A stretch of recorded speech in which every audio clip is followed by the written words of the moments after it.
আমি হোসাইনকে সঙ্গে করে নিয়ে আপনার দরবারে এলাম। ইয়া রাসূলুল্লাহ, ইয়া হাবিবাল্লাহ, হুজুর হোসাইনকে আপনার কোলে তুলে দিলাম। আপনি হোসাইনকে সোহাগ করছিলেন, হোসাইনকে আপনি যত্ন করছিলেন, হোসাইনের প্রতি ভালোবাসার বিনিময় ঘটাচ্ছিলেন, হোসাইনকে আপনি চুম্বন দিচ্ছিলেন। ইয়া রাসূলুল্লাহ, ইয়া হাবিবাল্লাহ, হুজুর হঠাৎ আপনি আমার থেকে চেহারাটা ঘুরিয়ে নিলেন। ইয়া রাসূলুল্লাহ, ইয়া হাবিবাল্লাহ, হুজুর আর আপনার চোখ দুটো দিয়ে টপ টপ টপ টপ করে পানি গড়িয়ে পড়তে লাগলো। ইয়া রাসূলুল্লাহ, ইয়া হাবিবাল্লাহ, হুজুর বিষয়টা আমি আপনার চাচিমা কিছুই বুঝলাম না।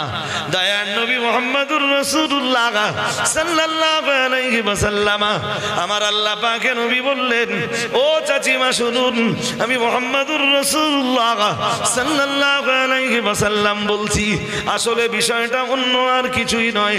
আল্লাহ পাকের নবী বললেন, আল্লাহ পাকের হাবিব বললেন, আতানি জিবরিল আলাইহিস সালাম ওয়া আখবারানি আন্না উম্মতি সাতাকতুলুবনি হাযা ফাকুলতু হাযা ক্বালা হাযা।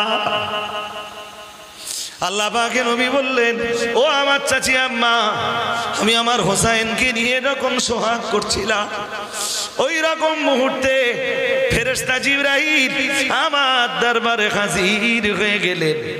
আতানি জিবরিল আলাইহিস সালাম, ফেরেশতা জিবরাইলের আগমন ঘটলো আমি নবী আমার দরবারে। ওয়া আখবারানি আন্না উম্মতি সাতাকতুলুবনি হাযা। আর ফেরেশতা জিবরাইল আমায় ফাখবারানি আমাকে সংবাদ দিলেন, আন্না উম্মতি সাতাকতুলুবনি হাযা।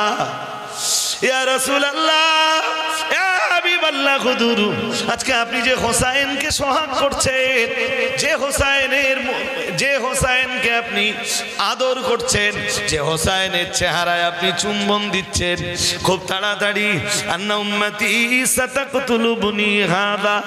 ইয়া রাসূলুল্লাহ, আপনার একদল উম্মতে আপনার এই হোসাইনকে রক্তাক্ত করে দেবে, শহীদ করে দেবে। আমি ফেরেশতা জিবরিলকে বললাম, ফাকুলতু হাযা, হে আল্লাহর ফেরেশতা জিবরাইল, সেটা কি আমার এই পুত্র, আমার এই সন্তান, আমার এই দহিত্র নাকি?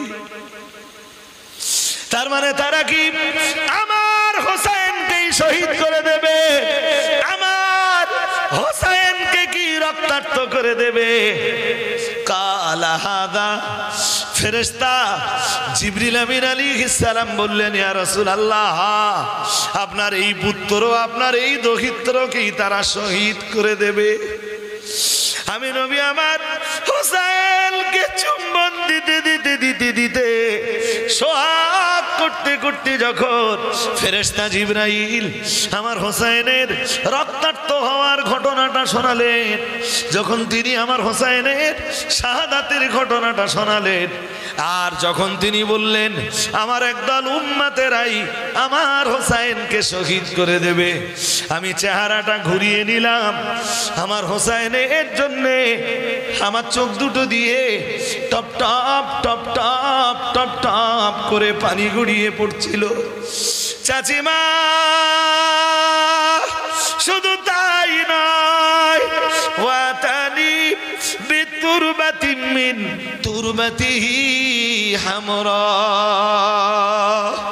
চাচিমা, আমার হুসাইনকে আল্লাহর যেই জমিনে শহীদ করে দেওয়া হবে, আল্লাহর ফেরেশতা জিবরাইল ওই জায়গার কিছু লাল লাল রক্তাক্ত মাটি তিনি আমাকে দেখিয়ে গেছে। চাচিমা, তাই আমার চোখ দুটো দিয়ে top top top top top top করে পানি গড়িয়ে পড়ছে।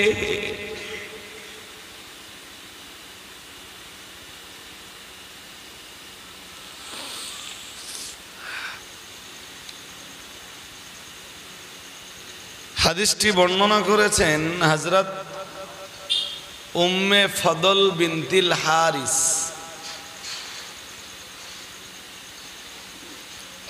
এত কথা যদি মনে না থাকে তাহলে অন্তত উম্মুল ফদলটা মনে রাখুন। সম্পর্কে তিনি রসুল পাকের চাচিমা।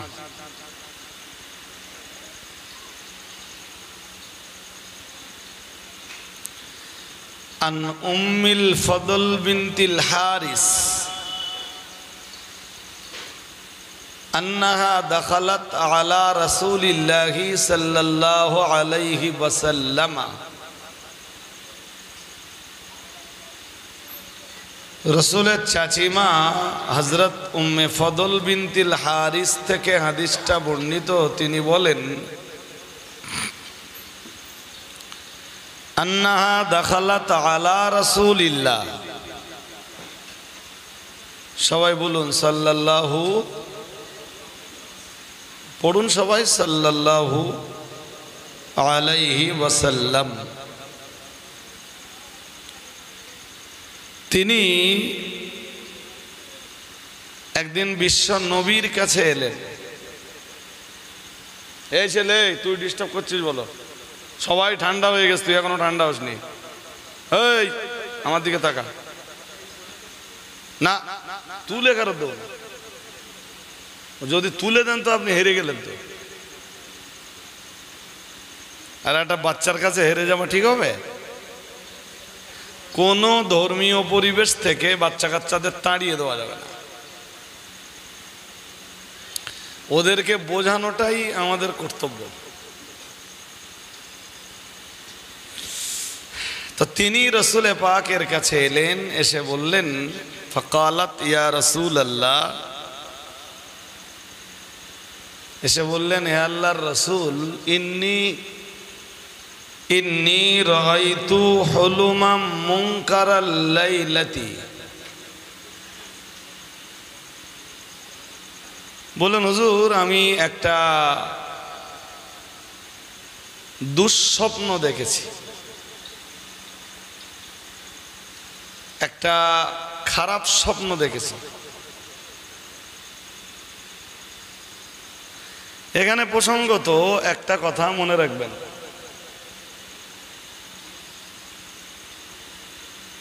স্বপ্ন তিন প্রকার। কয় প্রকার বলেন? কয় প্রকার? তিন।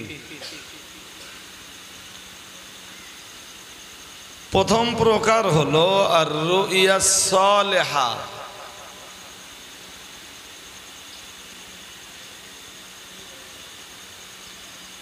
ভালো স্বপ্ন।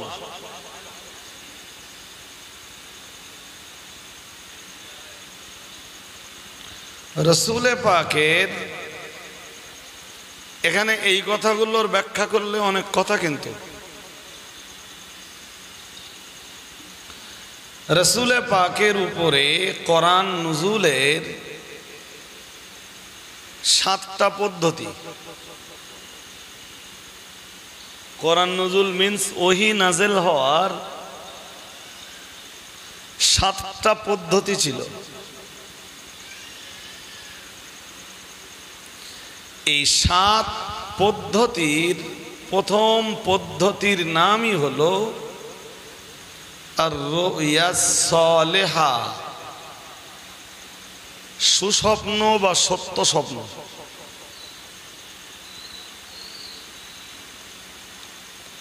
অর্থাৎ রাসূলুল্লাহ স্বপ্নে রাত্রেবেলা যা দেখতেন, দিনের বেলা তাই অক্ষরে অক্ষরে প্রতিফলিত হতো।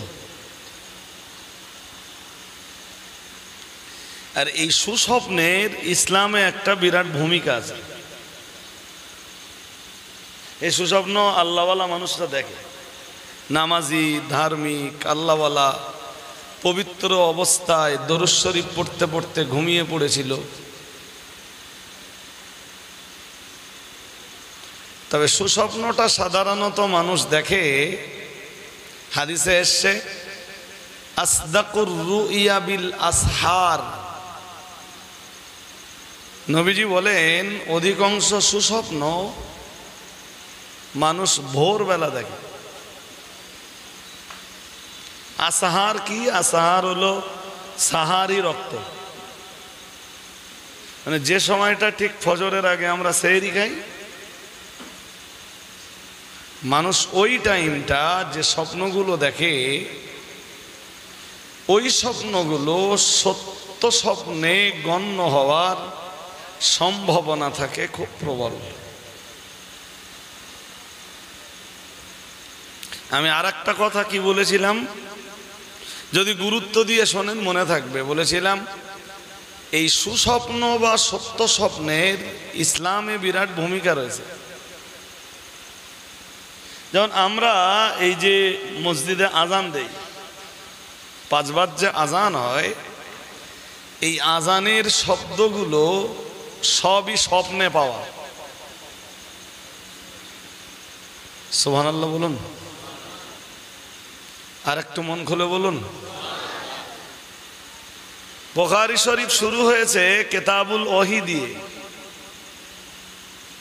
আর একদম কিতাবুল ওয়াহির একদম প্রথম পৃষ্ঠায় যে হাদিস আসছে, যতগুলো হাদিস আসছে তার ভিতরের একটা হাদিস হলো যে রসুল পাকের ওহির সূচনা হয়েছিল সত্য স্বপ্নের মাধ্যমে।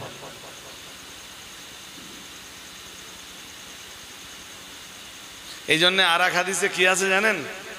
আর এক হাদিসে আছে, নবীজি বলেন লাম ইয়াবকা মিনান নাবুওয়া, নবীজি বলেন নবুয়তের কিছু বাকি নেই। নবুয়তের দরজা আল্লাহ বিশ্ব নবীকে নবুয়ত দেওয়ার পরে পুরো বন্ধ করে দিয়েছেন, সিল করে দিয়েছেন। যেটা আল্লাহ কোরআনে বলেছেন অখাতামান নাবিয়্যিন ওয়া কানা আল্লাহু বিকুল্লি শাইইন আলিমা। তো নবীজি বলেন লাম ইয়াবকা মিনান নাবুওয়া, নবুয়তের কিছুই বাকি নেই, ইল্লাল মুবাশশারা। নবীজি বলেন শুধু সুসংবাদটা বাকি আছে, নবুয়তের কিচ্ছু বাকি নেই। নবুয়তের দরজা আল্লাহ বন্ধ করে দিয়েছেন, কিন্তু সুসংবাদ প্রদানের দরজা আল্লাহ বন্ধ করেননি। সুবহানাল্লাহ বলেন। আর এই সুসংবাদটা আসে, এই সুসংবাদটা আসে সত্য স্বপ্নের মাধ্যমে।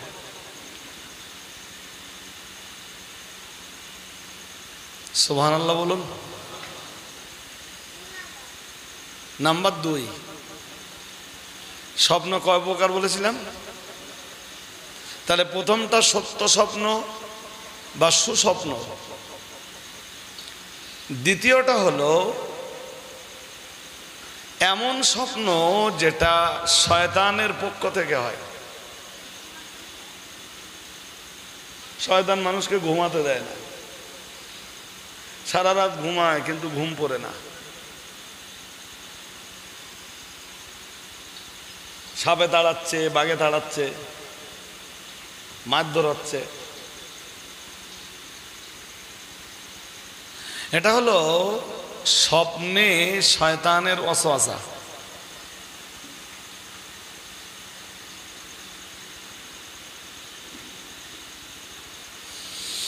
তিন নম্বর স্বপ্ন।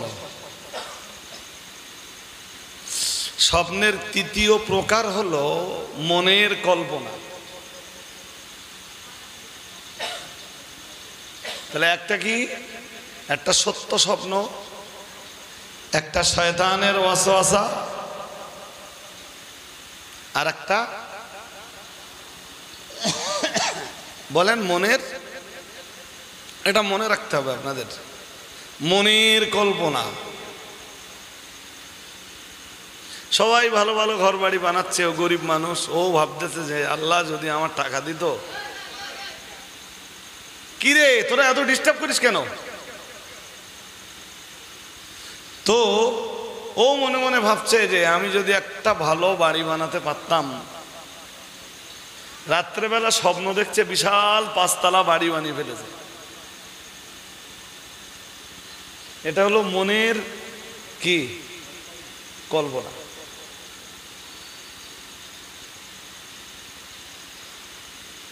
দিনের বেলা কল্পনা করছে যে একটা মোটরসাইকেল যদি কিনতে পারতাম, স্বপ্নে দেখছে যে মোটরসাইকেল চালাচ্ছে। এগুলো মনের খেয়াল। এবারে আপনার নিজের জীবনের সাথে মেলান, দেখবেন এই যে স্বপ্নের তিনটে বিভাজন বললাম, তিনটেই মিলে যাবে। এটা আমি বলিনি, বিখ্যাত একজন তাবেঈ, ওনার নাম মুহাম্মদ ইবনে সিরিন, উনি বলেছেন স্বপ্ন তিন প্রকার।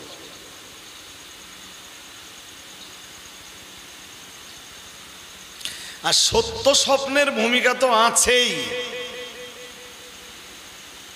এটা অস্বীকার করলে বহু জিনিসকে অস্বীকার করা লাগবে। যেমন ইউসুফ আলাইহিস সালামের স্বপ্ন,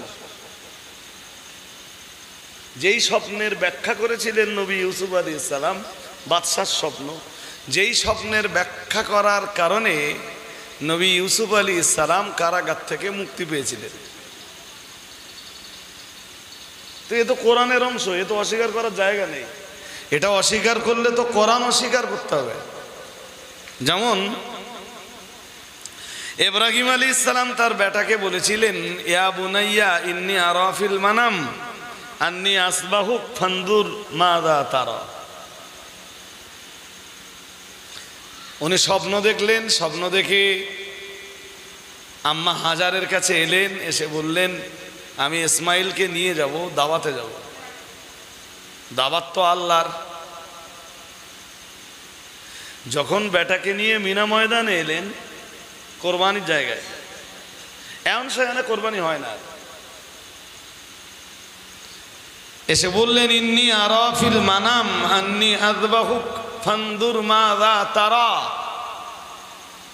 বললেন আমি স্বপ্ন দেখেছি, আমি তোমাকে জবা করছি, এখন তুমি বলো তোমার মতামত কি, তোমার চিন্তা ভাবনা কি। এটাও তো স্বপ্ন। এবং আমরা যে ঈদুল আদহা পালন করি এবং এই ঈদুল আদহার নামাজের পরে যে কোরবানি করি, এই কোরবানির নির্দেশটাও তো ছিল স্বপ্নের মাধ্যমে। এই জন্যে সত্য স্বপ্নকে যদি বাদ দেওয়া হয়, ইসলামের বিরাট একটা অংশ চলে যাবে। এখনো মানুষ সত্য স্বপ্ন দেখতে পারে। আল্লাহ আপনাকে কোনো সুসংবাদ দিচ্ছেন, অথবা কোনো তাবাহি বা কোনো ধ্বংসাত্মক বিষয় থেকে আপনাকে বাঁচানোর জন্যে স্বপ্নযোগে আল্লাহ সতর্ক করছেন, এটা হতে পারে। সত্য স্বপ্নের দরজা আজও খোলা। চলুন, এত কথা বলেছি ওই কথাটা বোঝাতে। কোনটা? উম্মে ফজল বিনতুল হারিস থেকে বর্ণিত, তিনি বলেন যে আন্নাহা দাখালাত আলা রাসূলিল্লাহি সাল্লাল্লাহু আলাইহি ওয়াসাল্লাম ফাকালাত ইয়া রাসূলুল্লাহ ইন্নী রাআইতু হুলুমান মুনকারাল লাইলা। বললেন হুজুর, আমি খুব খারাপ একটা স্বপ্ন দেখেছি। আল্লাহ পাকের রাসূল বললেন কালা ওমা হুয়া। নবীজি বললেন কি কি স্বপ্ন দেখেছো?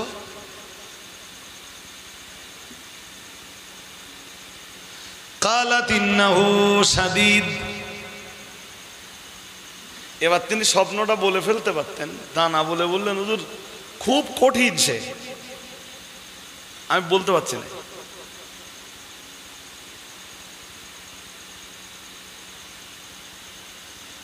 আমরাও কবি কবি এরকম কঠিন স্বপ্ন দেখি।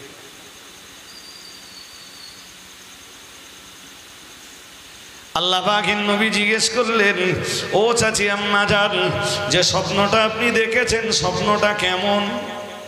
চাচি আম্মা বললেন কালাত ইন্নাহু শাদীদ।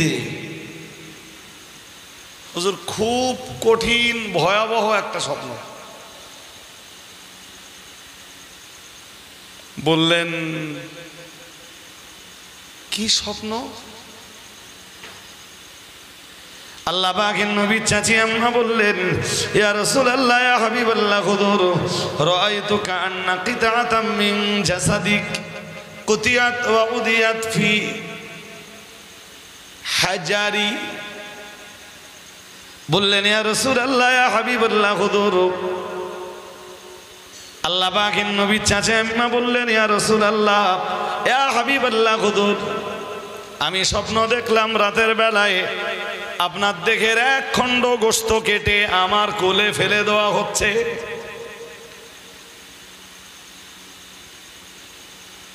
গোশতটা কাটা হচ্ছে আপনার দেহ থেকে আর ফেলে দেওয়া হচ্ছে আমার কোলে। তো হুজুর আমি এইটা বুঝলাম না যে এই স্বপ্নটার ব্যাখ্যা কি হবে, আমি খুব ভয় পাচ্ছি হুজুর।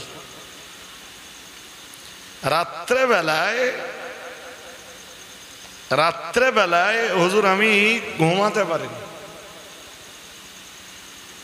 গোশত কাটা হচ্ছে আপনার দেহ থেকে আর ফেলে দেওয়া হচ্ছে আমার কোলে। আপনি বিশ্ব নবী, চাচিমার কোলে, চাচিমার কোলে যিনি হাদিস বর্ণনা করছেন।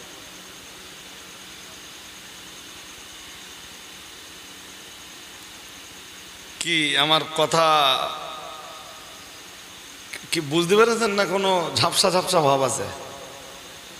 গোশত কাটা হচ্ছে রসুলের দেহ থেকে আর ফেলে দেওয়া হচ্ছে রসুলের ওই চাচিমা যিনি হাদিস বর্ণনা করছেন, হযরত উম্মে ফদল বিনতিল হারিস, উনি বলছেন আমার কোলে ফেলে দেওয়া হচ্ছে। আমি স্বপ্নটা দেখে খুব ভয় পেলাম যে আমি এরকম স্বপ্ন কেন দেখলাম, যে গোশত কাটা হচ্ছে রসুলের দেহ থেকে ফেলে দেওয়া হচ্ছে আমার কোলে।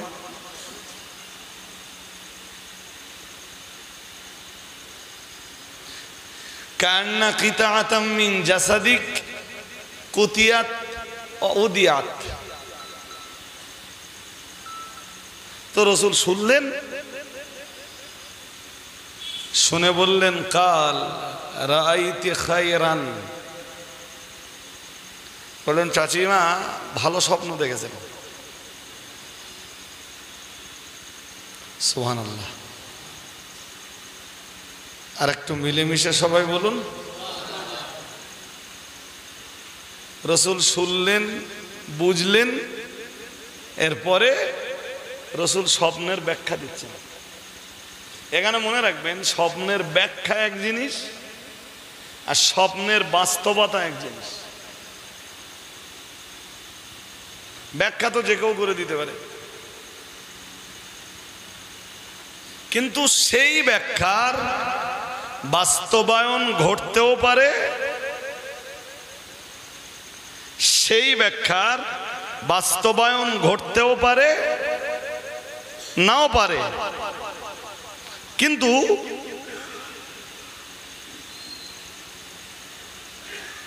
আউলিয়া আসফিয়া যারা, তারা স্বপ্নের যে ব্যাখ্যা দেন ওই ব্যাখ্যা শুধু ব্যাখ্যা নয়, ও ব্যাখ্যা হুবহু বাস্তবায়িত। আমার কথা কি বুঝতেছেন নাকি? আরে বাবা আপনি যে কোনো, এই জন্য তো স্বপ্ন দেখে সবার সাথে বলা যায় না। এক হাদিসে এসছে ইল্লা হাবিবা ওয়া লাবিবা, নবী বলেছেন তুমি স্বপ্ন দেখার পরে তোমার খুব প্রিয় বন্ধু যিনি, তার সাথে শেয়ার করতে পারো। আও লাবিবা, লাবিব বলতে কোনো জ্ঞানী মানুষের সঙ্গে শেয়ার করতে পারো যিনি তোমার স্বপ্নটাকে রূপান্তর করতে পারেন।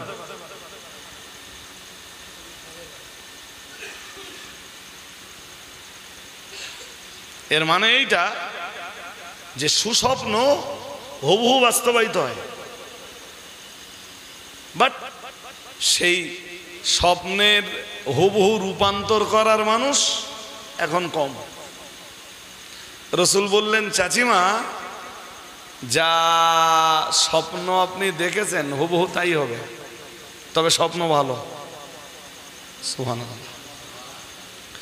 আল্লাহ পাকের নবী বললেন, আল্লাহ পাকের হাবিব বললেন, চাচিমা আপনি যে স্বপ্ন দেখেছেন স্বপ্নের বাস্তবায়নটাও হবে ভালো। চাচিমা বললেন, ইয়া রাসূলুল্লাহ, ইয়া হাবিবাল্লাহ হুজুর, আমি স্বপ্ন দেখলাম আপনার দেহের গোশত কেটে আমার কোলে ফেলে দেওয়া হচ্ছে, আর আপনি বলছেন ওই স্বপ্নটা ভালো হবে। বিষয়টা তো আমি বুঝলাম না। প্রিয় নবী মুহাম্মদুর রাসূলুল্লাহ সাল্লাল্লাহু আলাইহি ওয়াসাল্লাম আল্লাহ পাকের নবী বললেন, ও আমার চাচিমা, আসলে আমার ফাতেমার গর্ভে একটি বাচ্চা রয়েছে। আমার ফাতেমা তার গর্ভে আবারও বাচ্চা ধারণ করেছেন। পরে রাসূলুল্লাহ বললেন, তালেদু ফাতেমাতু ইনশাআল্লাহু গুলামাই ইয়াকুনু ফি হাজরিক। আল্লাহ পাকের নবী বললেন, ও আমার চাচিমা মনে রাখুন, আমি মুহাম্মদুর রাসূলুল্লাহ সাল্লাল্লাহু আলাইহি ওয়াসাল্লাম, আমি আল্লাহ পাকের নবী বলছি, আমার ফাতেমার গর্ভে যে বাচ্চাটি রয়েছে খুব তাড়াতাড়ি আমার ফাতেমা ওই বাচ্চাটাকে প্রসব করবেন, আর আমার ফাতেমার ওই বাচ্চাটা একটি পুত্র সন্তান রূপেই পৃথিবীতে আসবে। আর একটু মন খুলে বলেন,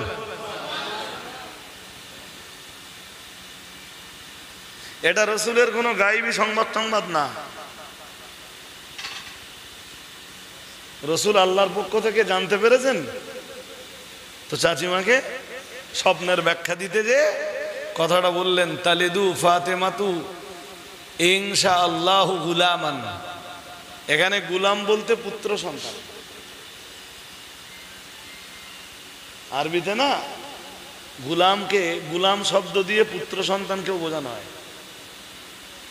বললেন আমার ফাতেমার আবার একটা পুত্র সন্তান হবে ইনশাআল্লাহ। ইনশাআল্লাহটা বললেন, তালেদু ফাতেমাতু ইনশাআল্লাহু গুলামান। এর ভিতর দিয়ে রাসূল এটাও শিক্ষা দিলেন যে ভবিষ্যৎ বিষয়ক যে কোনো ব্যাপারে ইনশাআল্লাহ শব্দটা যোগ করো, নইলে স্লিপ হতে পারে। বলেন চাচিমা, আমার ফাতেমার গর্ভ থেকে আল্লাহ চাইলে একটি পুত্র সন্তান আসবে, শুধু তাই নয়, প্রিয় নবী বললেন ওই সন্তানের লালন পালনের দায়িত্ব দেওয়া হবে আপনাকে। সুবহানাল্লাহ। আর একটু মন খুলে বলেন, আমার ফাতেমার পুত্র সন্তান আসবে, শুধু তাই না, তার লালন পালনের দায়িত্বটাও আপনার কোলে তুলে দেওয়া হবে। ফাতেমা আমার কলিজার টুকরি। কবি রাসূল বলতেন, কবি বলতেন, ফাতেমা তো মুদগাতুম মিন্নি, বলতেন ফাতেমা আমার কলিজার অংশ। সুবহানাল্লাহ। আর আমার সেই ফাতেমার বাচ্চা, সেই ফাতেমার পুত্র সন্তান লালন পালনের দায়িত্ব আপনার কোলে তুলে দেওয়া হবে। তাই আপনি স্বপ্ন দেখতেছেন আমার দেহের এক খণ্ড গোশত কেটে আপনার কোলে ফেলে দেওয়া হচ্ছে। সুবহানাল্লাহ বলুন। বলেন চাচিমা, স্বপ্নে অসঙ্গতি কিচ্ছু নেই তো? ভালো স্বপ্ন তো। আপনি আমার ফাতেমার একটা বাচ্চাকে লালন পালন করবেন। রাসূলের চাচিমার এই স্বপ্ন দেখার পরে মনের ভিতরে যে কষ্টটা হচ্ছিল, কষ্টটা দূরে চলে গেল। অনেক সময় আমরাও স্বপ্নে খারাপ কিছু, স্বপ্নে দেখার পরে খারাপ কিছু মনে হয়, কিন্তু তার বাস্তবতা ভালো হয়, কিন্তু আমরা বুঝতে পারি না। তবে সুসংবাদ দেখবার, এই সত্য স্বপ্ন দেখবার জন্যে বা সুসংবাদ পাওয়ার জন্যে আপনাকে পবিত্র অবস্থায় সত্য স্বপ্ন বা সুসংবাদ পাওয়ার জন্য কিছু শর্ত আছে। পবিত্র থাকতে হবে প্রথম শর্ত। রাসূলের চাচিমা চলে গেলেন, এখন সে বাচ্চা তো মা ফাতেমার গর্ভে, মাতৃগর্ভে। দেখা যাক কবে আসে সেই বাচ্চা। হাদিসে এসছে ফাওয়ালাদাত ফাতিমাতুল হুসাইনা, হযরত ফাতিমা আবার একটা পুত্র সন্তান প্রসব করলেন। রাসূলুল্লাহ তার নাম দিলেন হোসাইন। সুবহানাল্লাহ বলুন। এবং ঠিক স্বপ্নানুযায়ী এই হযরত ফাতেমার গর্ভ থেকে দুনিয়াতে যে পুত্র সন্তানটি এলেন, রাসূল যার নাম দিলেন হোসাইন, হযরত ইমাম হোসাইনের লালন পালনের দায়িত্বটাও রাসূলের ওই চাচিমার মানে কোলেই দেওয়া হলো, মানে চাচিমার উপরেই ছেড়ে দেওয়া হলো। স্বপ্ন হুবহু মিলে গেল।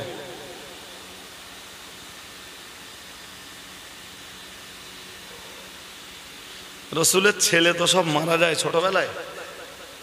ছেলে ছিল রাসূলের ইব্রাহিম, তৈয়েব, তাহের, কাসিম। কেউ বলেছেন 3 জন, কেউ বলেছেন 4 জন, কেউ কেউ বলেছেন তৈয়েব তাহের একই জনের নাম, কেউ কেউ বলেছেন না আলাদা আলাদা জনের নাম। 3 হোক বা 4 হোক, যাই হোক, রাসূলের ছেলেরা সব বাচপান হালাতে মারা যায়।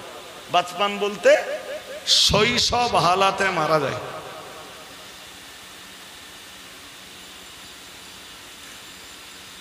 আরে মারা যাবার পিছনেও রহস্য ছিল।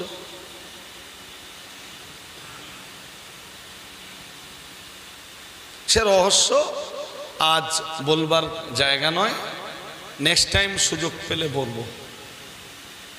রাসূল তেমনি বাচ্চাদের খুব ভালোবাসতেন।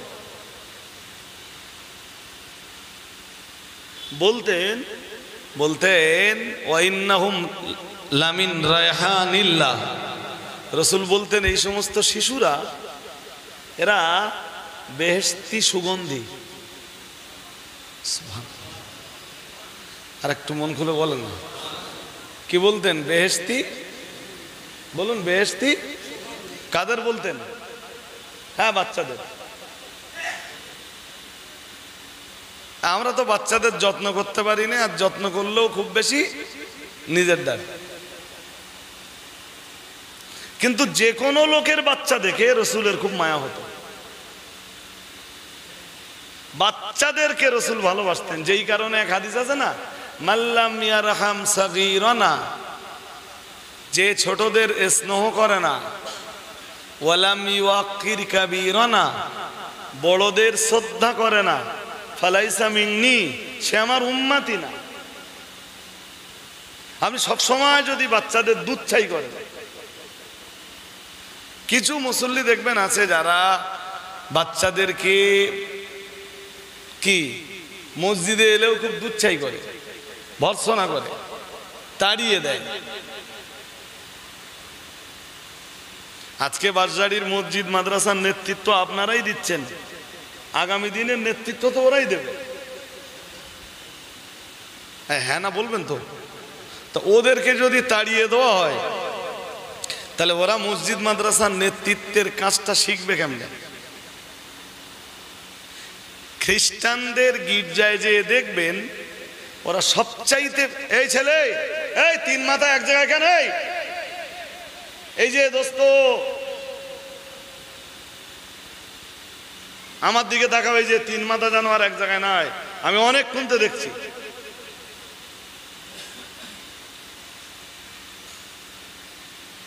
খ্রিস্টানদের গির্জায় গেলে দেখবেন যে ওরা বাচ্চাদের সবচেয়ে বেশি প্রাধান্য দেয়। মক্কা মদিনায় যারা গেছেন তারা দেখেছেন যে মসজিদ নববীতে বাচ্চাদের কি পরিমাণ প্রাধান্য। মসজিদে বাচ্চারা খেলা করছে, কেউ তাদের তাড়া দেয় না, কেউ দুচ্ছাই করে না।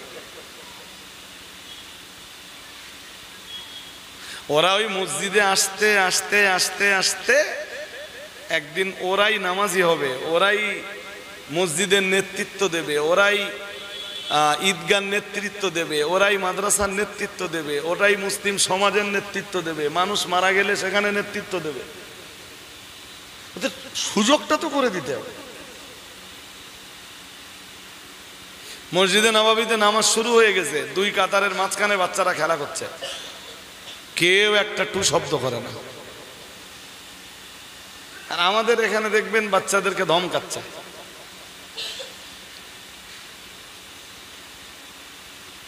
হ্যাঁ না কিছু বলে না, ভুল হয়ে যাচ্ছে আমার।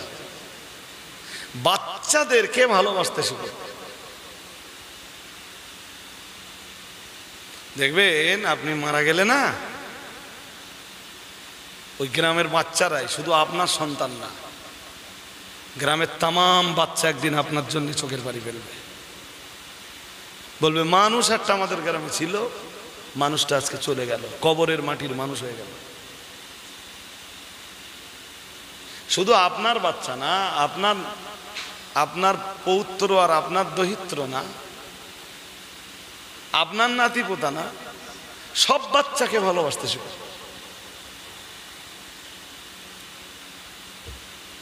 রসুল কি বলতেন? এক কথায় কি বলেছি? আল্লাহ পাকের নবী বলতেন, ওয়া ইন্নাহুম লামিন রায়হানিল্লাহ, প্রিয় নবী মুহাম্মদুর রাসূলুল্লাহ সাল্লাল্লাহু আলাইহি ওয়াসাল্লাম, আমার আল্লাহর নবী বলতেন, এই সকল বাচ্চা কাচ্চারা এরা হলো জান্নাতের সুগন্ধি, বেহেশতি সুঘ্রাণ। আর একটু মন খুলে বলেন।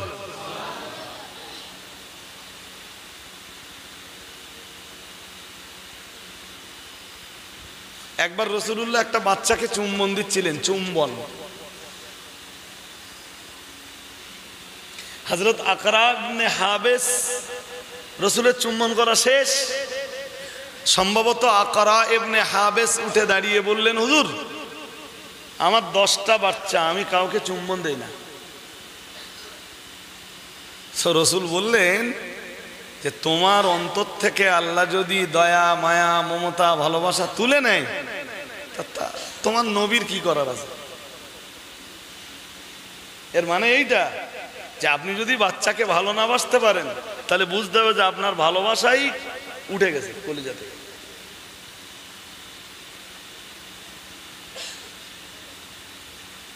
আমি হাজার ব্যস্ততার ভিতর দিয়ে না বাচ্চাদের সঙ্গে একটা সময় দেই। বলো, আমার বাড়ির বাচ্চা হোক, পাশের বাড়ির বাচ্চা হোক, গ্রামের বাচ্চা হোক, প্রতিবেশীদের বাচ্চা হোক, তাদেরকে ভালোবাসা, তাদেরকে কাছে টেনে আনা, তাদেরকে একটু খাবার দেওয়া, এটা করবেন। কিছু না পারলেন 5টা লজেন্স কিনে দিলেন, এই সবার একটা করে লজেন্স। কিছু যদি নাও দিতে পারেন, তাবাসসুমটা দিতে পারবেন তো, মিষ্টি হাসি যেটা বাচ্চাদের কাছে ডেকে, সেটাও তো দিতে পারবেন। জি, রাসূল খুব ভালোবাসতেন বাচ্চাদেরকে, কিন্তু তার ছেলেরা তো সব বাচপান হালাতে বিদায় নিল, অর্থাৎ রাসূলের পাকের ছেলেরা কেউ তো বেঁচে ছিল না। ইব্রাহিম যখন মারা গেল, রাসূলের বেটা, রাসূল খুব কাঁদছিলেন, খুব। রাসূলের এক ছেলের নাম ছিল ইব্রাহিম, খুব কাঁদছিলেন রাসূল, চোখ দিয়ে টপ টপ করে পানি পড়ছে। আব্দুর রহমান ইবনে আউফ, রাসূলের একজন বিখ্যাত সাহাবী, তিনি রাসূলকে ডাক দিয়ে বললেন, হুজুর আপনিও কাঁদছেন? রাসূলুল্লাহ বলেছিলেন জবাবে, ও আব্দুর রহমান ইবনে আউফ, এটা আসলে কান্না নয়, হাদিহি রাহমাতুন। আল্লাহ পাকের নবী বললেন, আমার চোখ দিয়ে যে পানির ফোঁটা পড়ছে, এটা আল্লাহর রহমত। আর একটু মন খুলে বলেন, বলেন এটা কান্না নয়, এটা রহমত আল্লাহর।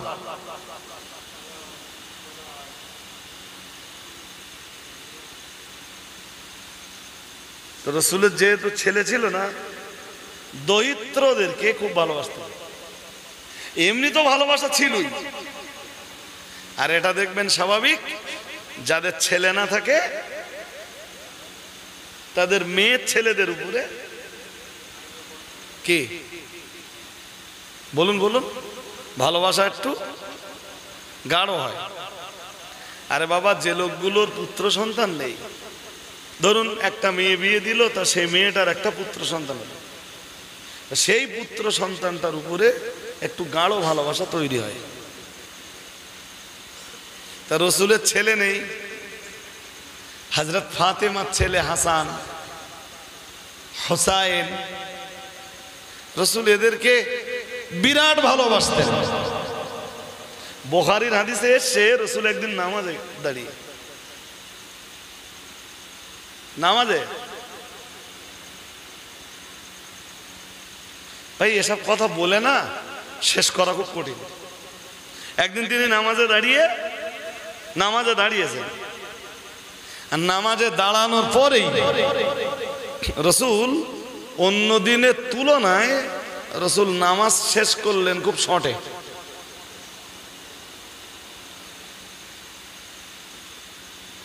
অন্য অন্য দিন রসুল এরকমটা করেন না। নামাজের পরে রাসূলুল্লাহর সাহাবীরা রাসূলকে জিজ্ঞেস করলেন, ইয়া রাসূলুল্লাহ, ইয়া হাবিবাল্লাহ হুজুর, আজ আপনি এত জলদি নামাজ শেষ করলেন, বুঝলাম না হুজুর কোনো নতুন কোনো হুকুম? রাসূলুল্লাহ বললেন, নয়, নতুন কোনো হুকুম নয় গো। আজকে আমি নামাজ শুরু করার পরে আমার কানে একটা বাচ্চার কান্নার আওয়াজ চলে গেল।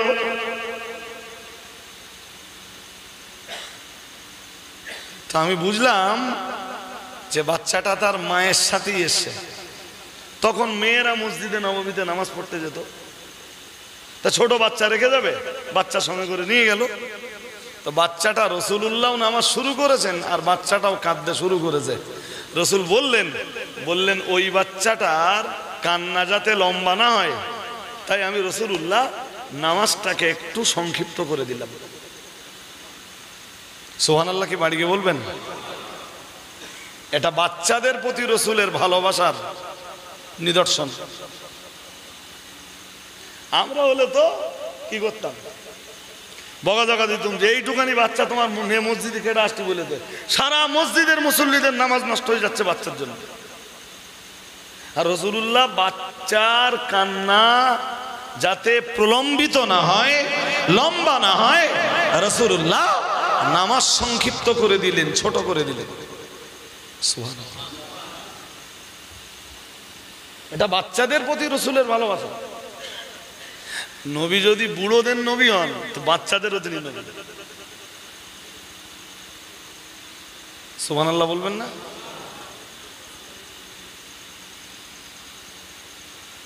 আর একদিন নামাজ পড়াচ্ছেন, বুখারীর হাদিসে এসেছে, বুখারীতে নামাজের প্রত্যেক রাকাতে 2 সাজদা না? তো আমরা সাধারণত সাজদা দুটোই সমান সমান দেই, মানে প্রথম সাজদায় যতটা সময়, দ্বিতীয় সাজদাতেও ততটা সময়। তো রাসূল প্রথম সাজদাটা স্বাভাবিকভাবেই দিলেন, যেমন দেন অন্য দিন। দ্বিতীয় সাজদায় রাসূলুল্লাহ যেই না গেলেন, আল্লাহ পাকের নবী সাজদায় যে তাসবিহ পড়তে লাগলেন। ও বাবাজিরা ভাইরা, পিছনে সাহাবারাও দাঁড়িয়ে, সাহাবারা ইক্তাদাইতু বিহাদাল ইমাম বলে নামাজে দাঁড়িয়েছেন।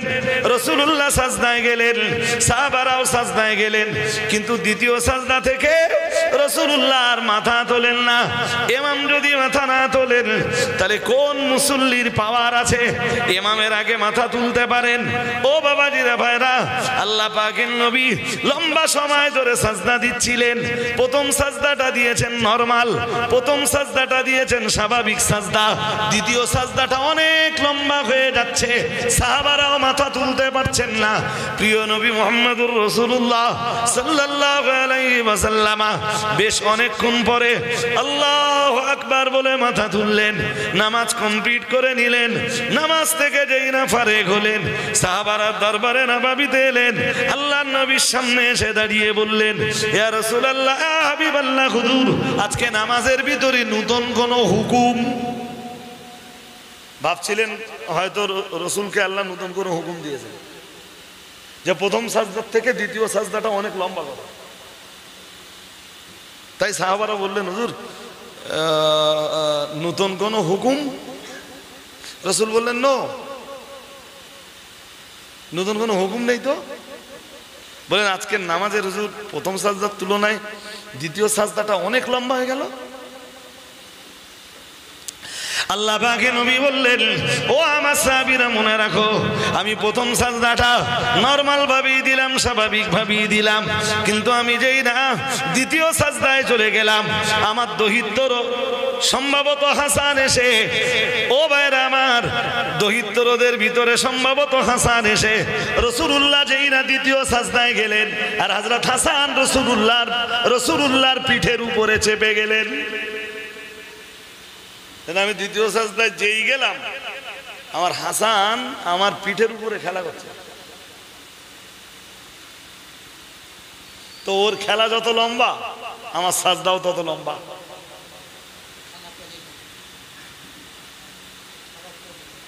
আমরা কি করি? এখান থেকে শিক্ষা নিতে হতো। আমরা কি করি? বাচ্চাদের দুধ ছাই করি, তাড়িয়ে দেই, ব্রো আর কোনোদিন মসজিদ আসবে না।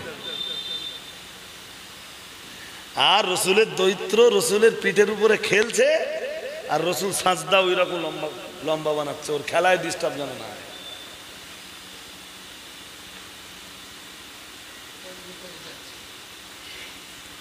সুবহানাল্লাহ বলুন, আর একটু মন খুলে বলুন। তিনি শুধু আমাদের মতো বয়স্কদের নবী না, আর বয়স্কদের জন্য রহমত না, তিনি বাচ্চাদের জন্য রহমত। ওই যে আল্লাহ বলেছেন, ওমা আরসালনাকা ইল্লা রাহমাতাল লিল, শুনতেছেন না এই আয়াত আপনারা এর আগে? ওমা আরসালনাকা ইল্লা রাহমাতাল লিল আলামিন। তো তিনি শুধু যুবক যুবতীদের জন্য রহমত না, বাচ্চাদের জন্যও তিনি রহমত, করুণা। এগুলো তারই দৃষ্টান্ত। খুব ভালোবাসতেন রাসূলুল্লাহ হাসান আর হোসাইনকে। বলতেন, আল্লাহ পাকের নবী বলতেন, মান আহাব্বাল হাসান ওয়াল হুসাইনা ফাকাদ আহাব্বানি ওয়া মান আবগাদাহুমা ফাকাদ আবগাদানি, আও কামা ক্বালা আলাইহিস সালাম। রাসূলুল্লাহ বলতেন যে আমার দহিত্তর হাসান আর হোসাইনকে ভালোবাসলো, আল্লাহ পাকের রাসূল বলতেন, মান আহাব্বাল হাসান ওয়াল হুসাইনা ফাকাদ আহাব্বানি, সে যেন আমাকেই ভালোবাসলো। আর একটু মন খুলে বলেন, আমার হাসানকে ভালোবাসলো, হোসাইনকে ভালোবাসলো, আমাকেই তো ভালোবাসলো সে। আবার বলতেন, ওমান আবগাদাহুমা ফাকাদ আবগাদানি, যে আমার হাসান আর হোসাইনের সাথে বিদ্বেষিকতা রাখলো, সে তো আমার সাথেই ঝগড়া করলো, আমার সাথেই বিদ্বেষ পোষণ করলো। নাউজুবিল্লাহ বলুন, আর একটু জোর করে বলুন। কবি বলতেন, আল হাসান আল হুসাইন সাইয়্যিদা শাবাবে আহলিল জান্নাহ। বলতেন, আমার হাসান আর হোসাইন, ওরা দুই ভাই তো জান্নাতে যুবকদের লিডার। সুবহানাল্লাহ, বড্ড আস্তে বলে ফেললেন না? আর একটু আওয়াজ দিয়ে বলুন সুবহানাল্লাহ। তো ওরা দুইজন তো জান্নাতে যুবকদের লিডার, নেতা।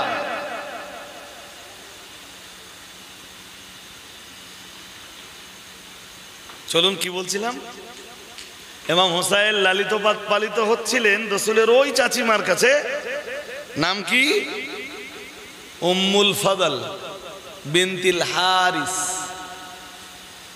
লালিত পালিত হচ্ছিলেন। আর যেহেতু রাসূলুল্লাহ হাসান হোসাইনকে বড্ড ভালোবাসতেন, তাই রাসূলের চাচিমাও মাঝে মাঝে হোসাইনকে সঙ্গে নিয়ে দরবারে নবাবিতে যেতেন।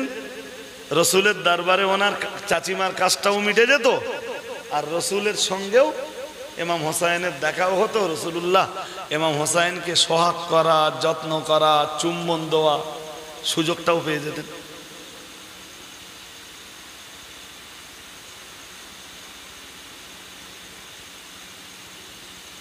বাচ্চা কাচ্চা মোটামুটি শান্ত আছে তো নাকি? যে কটা শান্ত না থাকবে, দেখবেন ওরা বলা লাগবে না, আস্তে আস্তে ও কেটে পড়বে, ঠিক না? তাড়িয়ে কাউকে দেওয়া যাবে না, এটা মনে রাখবেন। চলেন, কি বলছিলাম? তো রসুল করিম সাল্লাল্লাহু আলাইহি ওয়াসাল্লামের চাচি হযরত উম্মুল ফদল বিনতুল হারিস বলেন, ফাদাখালতু ইয়াওমান ফাদাখালতু ইয়াওমান আলা রাসূলিল্লাহি সাল্লাল্লাহু আলাইহি ওয়াসাল্লাম, আমি আবার একদিন ইমাম হোসাইনকে সঙ্গে নিয়ে রসুলের দরবারে গেলাম। ইমাম হোসাইনকে রসুলের কোলে রেখে দিলাম। তারপরে কি বলছে জানেন?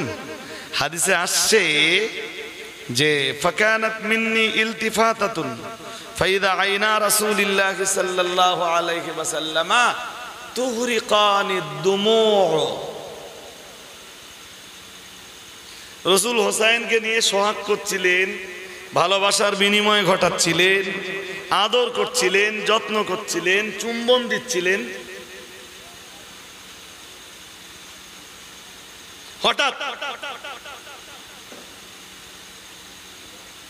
রসুলুল্লাহ, চাচিমা বলেন রসুলুল্লাহ হঠাৎ আমার থেকে চেহারাটা একটু ঘুরিয়ে দিল।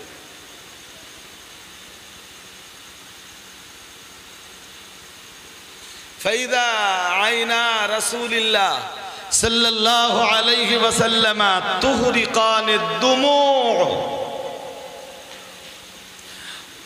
হঠাৎ আমি তাকিয়ে দেখলাম রসুল যেই চেহারাটা ঘুরিয়ে নিলেন, আমিও ঘুরে সামনে এলাম। এসে দেখলাম তুহরিকানিদ দুমু', রসুলের দুটো চোখ দিয়ে টপ টপ করে পানি গড়িয়ে পড়ছে। আমি দেরি করলাম না, আমি বললাম বে আবি ওয়া উম্মি আনতা ইয়া নবিয়াল্লাহ, হুজুর আমার বাবা মা আপনার জন্য কোরবান হয়ে যাক। মালাক, কি হলো আপনার?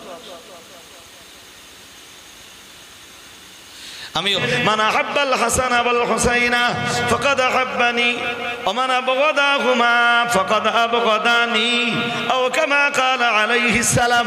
রাসূলুল্লাহ বলতেন যে আমার দহিতর হাসান আর হুসাইনকে ভালোবাসলো, আল্লাহ পাকের রাসূল বলতেন মান আহাব্বাল হাসান ওয়াল হুসাইনা ফাকাদ আহাব্বানি, সে যেন আমাকেই ভালোবাসলো। আর একটু মন খুলে বলেন, আমার হাসানকে ভালোবাসলো, হোসাইনকে ভালোবাসলো, আমাকেই তো ভালোবাসলো সে। আবার বলতেন ওমান আবগাদাহুমা ফাকাদ আবগাদানি, যে আমার হাসান আর হোসাইনের সাথে বিদ্বেষিকতা রাখলো সে তো আমার সাথেই ঝগড়া করলো, আমার সাথেই বিদ্বেষ পোষণ করলো। নাউজুবিল্লাহ বলুন, আর একটু জোর করে বলুন। কবি বলতেন আল হাসান আল হোসাইন সাইয়্যিদা শাবাবে আহলিল জান্নাহ, বলতেন আমার হাসান আর হোসাইন ওরা দুই ভাই তো জান্নাতে যুবকদের লিডার। সুবহানাল্লাহ, বড্ড আস্তে বলে ফেললেন না? আর একটু আওয়াজ দিয়ে বলুন সুবহানাল্লাহ। তো ওরা দুইজন তো জান্নাতে যুবকদের লিডার, নেতা।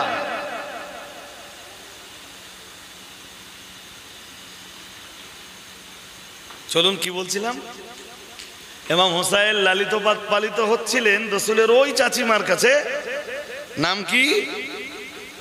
উম্মুল ফদল বিনতিল হারিস, লালিত পালিত হচ্ছিলেন। আর যেহেতু রসুলুল্লাহ হাসান হোসাইনকে বড্ড ভালোবাসতেন, তাই রসুলের চাচিমাও মাঝে মাঝে হোসাইনকে সঙ্গে নিয়ে দরবারে নবাবিতে যেতেন। রসুলের দরবারে ওনার চাচিমার কাজটাও মিটে যেত, আর রসুলের সঙ্গেও ইমাম হোসাইনের দেখাও হতো। রসুলুল্লাহ ইমাম হোসাইনকে সোহাগ করা, যত্ন করা, চুম্বন দেওয়া সুযোগটাও পেয়ে যেতেন।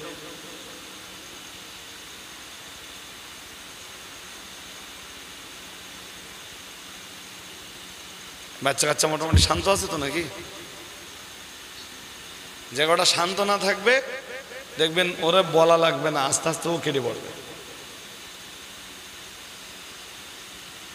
ঠিক না? তাড়িয়ে কাউকে দেওয়া যাবে না, এটা মনে রাখবেন। চলেন কি বলছিলাম, তো রসুল করিম সাল্লাল্লাহু আলাইহি ওয়াসাল্লাম চাচি হযরত উম্মুল ফদল বিনতুল হারিস বলেন ফাদাখালতু ইয়াওমান আলা রাসূলিল্লাহি সাল্লাল্লাহু আলাইহি ওয়াসাল্লাম, আমি আবার একদিন ইমাম হোসাইনকে সঙ্গে নিয়ে রসুলের দরবারে গেলাম। ইমাম হোসাইনকে রসুলের কোলে রেখে দিলাম। তারপরে কি বলছে জানেন? হাদিসে আসছে যে ফাকানাত মিন্নি ইলতিফাতাতুন ফাইদা আইনা রাসূলিল্লাহ সাল্লাল্লাহু আলাইহি ওয়াসাল্লাম তুহরিকানিদ দুমু'। রসুল হোসাইনকে নিয়ে সোহাগ করছিলেন, ভালোবাসার বিনিময় ঘটাচ্ছিলেন, আদর করছিলেন, যত্ন করছিলেন, চুম্বন দিচ্ছিলেন। হঠাৎ রসুলুল্লাহ, চাচিমা বলেন রসুলুল্লাহ হঠাৎ আমার থেকে চেহারাটা একটু ঘুরিয়ে দিল।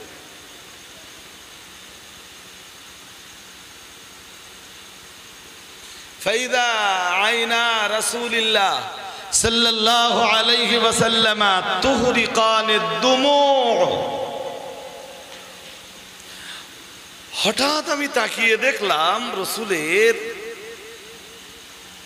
রসুল যেই চেহারাটা ঘুরিয়ে নিলেন, আমিও ঘুরে সামনে এলাম। এসে দেখলাম তুহরিকানিদ দুমু', রসুলের দুটো চোখ দিয়ে টপ টপ করে পানি গড়িয়ে পড়ছে। আমি দেরি করলাম না, আমি বললাম বেআবি ওয়া উম্মি আনতা ইয়া নবিয়াল্লাহ, হুজুর আমার বাবা মা আপনার জন্য কোরবান হয়ে যাক। মালাক, কি হলো আপনার? আমি হোসাইনকে সঙ্গে করে নিয়ে আপনার দরবারে এলাম। ইয়া রাসূলুল্লাহ, ইয়া হাবিবাল্লাহ, হুজুর হোসাইনকে আপনার কোলে তুলে দিলাম। আপনি হোসাইনকে সোহাগ করছিলেন, হোসাইনকে আপনি যত্ন করছিলেন, হোসাইনের প্রতি ভালোবাসার বিনিময় ঘটাচ্ছিলেন, হোসাইনকে আপনি চুম্বন দিচ্ছিলেন। ইয়া রাসূলুল্লাহ, ইয়া হাবিবাল্লাহ, হুজুর হঠাৎ আপনি আমার থেকে চেহারাটা ঘুরিয়ে নিলেন। ইয়া রাসূলুল্লাহ, ইয়া হাবিবাল্লাহ, হুজুর আর আপনার চোখ দুটো দিয়ে টপ টপ টপ টপ করে পানি গড়িয়ে পড়তে লাগলো। ইয়া রাসূলুল্লাহ, ইয়া হাবিবাল্লাহ, হুজুর বিষয়টা আমি আপনার চাচিমা কিছুই বুঝলাম না। দয়ার নবী মুহাম্মদুর রাসূলুল্লাহ সাল্লাল্লাহু আলাইহি ওয়াসাল্লাম, আমার আল্লাহ পাকের নবী বললেন, ও চাচিমা শুনুন, আমি মুহাম্মদুর রাসূলুল্লাহ সাল্লাল্লাহু আলাইহি ওয়াসাল্লাম বলছি। আসলে বিষয়টা অন্য আর কিছুই নয়। আল্লাহ পাকের নবী বললেন, আল্লাহ পাকের হাবিব বললেন, আতানি জিবরিল আলাইহিস সালাম ওয়া আখবারানি আন্না উম্মতি সাতাকতুলুবনি হাযা ফাকুলতু হাযা ক্বালা হাযা। আল্লাহ পাকের নবী বললেন, ও আমার চাচি আম্মা, আমি আমার হোসাইনকে নিয়ে এরকম সোহাগ করছিলাম, ওই রকম মুহূর্তে ফেরেশতা জিবরাইল আমার দরবারে হাজির হয়ে গেলেন। আতানি জিবরিল আলাইহিস সালাম, ফেরেশতা জিবরাইলের আগমন ঘটলো আমি নবী আমার দরবারে। ওয়া আখবারানি আন্না উম্মতি সাতাকতুলুবনি হাযা। আর ফেরেশতা জিবরাইল আমাকে সংবাদ দিলেন, আন্না উম্মতি সাতাকতুলুবনি হাযা। ইয়া রাসূলুল্লাহ, ইয়া হাবিবাল্লাহ, হুজুর আজকে আপনি যে হোসাইনকে সোহাগ করছেন, যে হোসাইনকে আপনি আদর করছেন, যে হোসাইনের চেহারায় আপনি চুম্বন দিচ্ছেন, খুব তাড়াতাড়ি আন্না উম্মতি সাতাকতুলুবনি হাযা। ইয়া রাসূলুল্লাহ, আপনার একদল উম্মতে আপনার এই হোসাইনকে রক্তাক্ত করে দেবে, শহীদ করে দেবে। আমি ফেরেশতা জিবরিলকে বললাম, ফাকুলতু হাযা, হে আল্লাহর ফেরেশতা জিবরাইল, সেটা কি আমার এই পুত্র, আমার এই সন্তান, আমার এই দহিত্র নাকি? তার মানে তারা কি আমার হোসেনকেই শহীদ করে দেবে, আমার হোসেনকে কি রক্তাক্ত করে দেবে? কালা হাযা, ফেরেশতা জিবরিল আমিন আলাইহিস সালাম বললেন, ইয়া রাসূলুল্লাহ, আপনার এই পুত্র, আপনার এই দহিত্রকেই তারা শহীদ করে দেবে। আমি নবী আমার হোসেনকে চুম্বন দিতে দিতে দিতে দিতে সোহাগ করতে করতে যখন ফেরেশতা জিবরাইল আমার হোসেনের রক্তাক্ত হওয়ার ঘটনাটা শোনালেন, যখন তিনি আমার হোসেনের শাহাদাতের ঘটনাটা শোনালেন, আর যখন তিনি বললেন আমার একদল উম্মতেরাই আমার হোসেনকে শহীদ করে দেবে, আমি চেহারাটা ঘুরিয়ে নিলাম। আমার হোসেনের জন্য আমার চোখ দুটো দিয়ে top top top top top top করে পানি গড়িয়ে পড়ছিল। চাচিমা শুধু তাই নয়, ওয়াতানি বিতুরবাতি মিন তুরবাতিহি হামরা। চাচিমা আমার হুসাইনকে আল্লাহ যেই জমিনে শহীদ করে দেওয়া হবে, আল্লাহর ফেরেশতা জিবরাইল ওই জায়গার কিছু লাল লাল রক্তাক্ত মাটি তিনি আমাকে দেখিয়ে গেছে। চাচিমা তাই আমার চোখ দুটো দিয়ে top top top top top top করে পানি গড়িয়ে পড়ছে।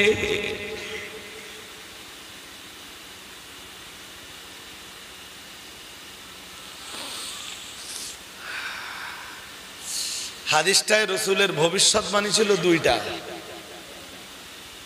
প্রথম ভবিষ্যৎবাণীতে রসুল বলেছিলেন আমার ফতেমার আবার একটা পুত্র সন্তান হবে, ওই সন্তানকে লালন পালনের দায়িত্ব আপনার উপর দেওয়া হবে। আর দ্বিতীয় যে বাণীটা রসুল্লাহ উম্মাতের জন্য রাখলেন, সেটা জিবরাইলের শোনানো বাণী। বলেন হুজুর, অদূর ভবিষ্যতের একটা কথা আপনাকে বলে যাচ্ছি আজকে।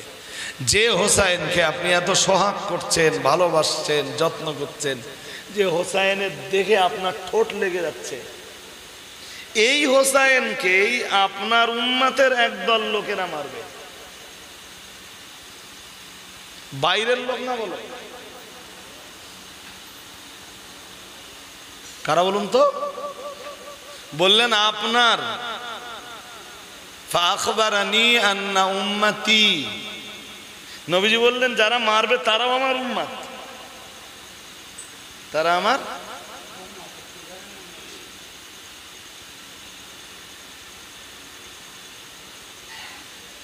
ভাই সাহেব, অন্য আর একটা হাদিসে এসছে জানেন, রসুল করিম সাল্লাল্লাহু আলাইহি ওয়াসাল্লাম অন্য হাদিসে বলেছেন যে আমার একদল, আমার উম্মতের একদল অযোগ্য যুব নেতাদের দ্বারাতেই আমার বংশ ধ্বংস হবে।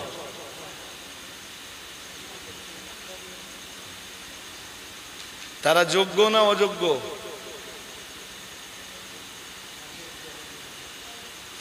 কোন জায়গায় যদি মনে রাখবেন এইটা, এখান থেকে ইমাম হোসেনের শাহাদাতের একটা চূড়ান্ত শিক্ষা হলো, কোন জায়গায় যদি যোগ্য লোকের জায়গা, যোগ্য লোকের চেয়ারে অযোগ্য লোককে বসিয়ে দেন, তা কিছু না কিছু মুসিবত জাতির জন্য সে ডেকে আনবেই।